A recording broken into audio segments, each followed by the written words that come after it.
Hello, and welcome to What If the Hokage Debriefed Naruto After the Mizuki Incident, Part 11. Now last time, Orochimaru made his move against Jiraiya. In a battle of attrition, he sent out a bunch of fodder experiments against Jiraiya and his toad summons to wear him down, before his elites, which include himself, Karin, Jungo, and Sagetsu, were able to finish him off. This was all an effort for Orochimaru to awaken his Mangekyo Sharingan by killing his best friend, or at least his former best friend. The Toad Sani was reverse summoned back to Konoha thanks to the Toads, and they had a funeral for him. And Naruto barely had a chance to mourn the death of his godfather, who was, it's about as close to a real father as he got, before Danzo reveals to the Hokage what Orochimaru is planning. He's assumed correctly that Orochimaru is going to try for the internal Mangekyo Sharingan next by going after Itachi, which, due to Orochimaru having biologically Sasuke's body, can now use Itachi's eyes to create the final stage of the Sharingan. So, Team 7 and Team 8 are assigned the mission to retrieve Itachi from the field. They're going to pull him out of Akatsuki and bring him back to Konoha. So by the time they actually find the Itachi, it's with him and Kasame having just defeated the four-tailed Jinchuriki Roshi of Igarashi, the Land of Stone. So it's now the Konoha ninjas and Orochimaru has used Karin's sensory ability to track them.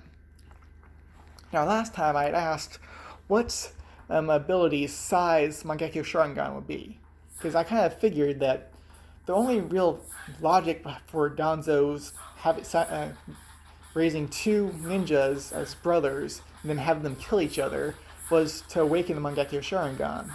So I figured Sai would have had one of the Sharingan sets from the Uchiha massacre and then awoken him due to having to kill his, brother. Now, I'm Mr. Rev linked me Mangekyo abilities that he thought would be good for Sai. The Yama Asakaku, which is an information stealing genjutsu. Why can't I say genjutsu when I actually say the other one? And the second one was the Amasakaku, which is black chakra arrows, which I think really fit with Sai's little ink monster ability. And really just made me think of Gilgamesh is Gate of Babylon from the Fate Zero series, only they of course be black instead of golden. Now, back to the story. This is kind of the part of the what if I've been dreading since I've started this series, because I've been avoiding Naruto living up to his full potential, but I've ran out of plausible reasons for him not to. So here we go. Jungo and Sangetsu are going to face off against Kasame. Jungo, because he's ordered to by Orochimaru, because his feral sage mode is a good match for the chakra absorbing abilities of Samahade, Kasame's sword. Of course, Sugetsu is not following Orochimaru's orders, but he really wants that sword, so he's gonna go after him on his own accord. Team 8, which now is gonna add Hinata back to her original roundup, is going to be facing off against the Akatsuki members, Kasame and Itachi. But again, it's just a standoff at this point. Whereas Naruto and Kakashi are once again faced off against Orochimaru, and Sakura and Karin are in a standoff. Orochimaru decides to play it off just like he did before, trying to enrage Naruto, bragging about how he killed Jiraiya. Snake is satisfied because he starts seeing the Kyuubi's orange-red chakra start expanding out of Naruto, only for his smugness to break off when he sees that Naruto isn't reverting to the four-tailed Kyuubi mode, but a chakra cloak. Because I did mention last time around that Naruto was working on controlling his the Kyuubi's chakra under the watchful eye of Yamato, and just like in canon, when Jiraiya dies, Naruto inherits the key seal for the Kyuubi, the Reaper Death seal on his belly. So using that, he's able to unlock the seal long enough to beat back the Kyuubi and steal more of its chakra. Because I'm going to say that this Naruto is more of his father's son. He's not really up for trusting a Biju. So he's actually going to steal Kurama's power. Which I know it's an understandable misunderstanding. If you got that right. So now with Naruto having approximately the same level of chakra as this four-tailed mode, only in the chakra cloak instead, he tells Kakashi that he's actually going to follow the plan they set up on the bridge for their last fight of Orochimaru, because he's not going to lose control this time. He sends out a couple dozen shadow clones to spread out the area, and the fight begins. Orochimaru versus Kakashi and Naruto is easily able to avoid their strikes, especially with his Sharingan, which isn't even to the Mangekyo stage yet. He's just using the Sharingan for his predictive abilities. He's whittling down the clones, as he's mostly aiming for Kakashi because he sees him as the bigger threat. This all comes to a head whenever Orochimaru uses his sword on one of the clones. And the second it's about to make contact, the clone is replaced by a trio of Narutos. One clone, in the same place as the original, breaks, puffs out of place, but the other clone and the original Naruto are holding the Rasen Shuriken, which Naruto thrusts forward into Orochimaru, where the other clone tries to grapple him. At the last second, the original Naruto replaces himself again with one of his other shadow clones, escaping the blast radius.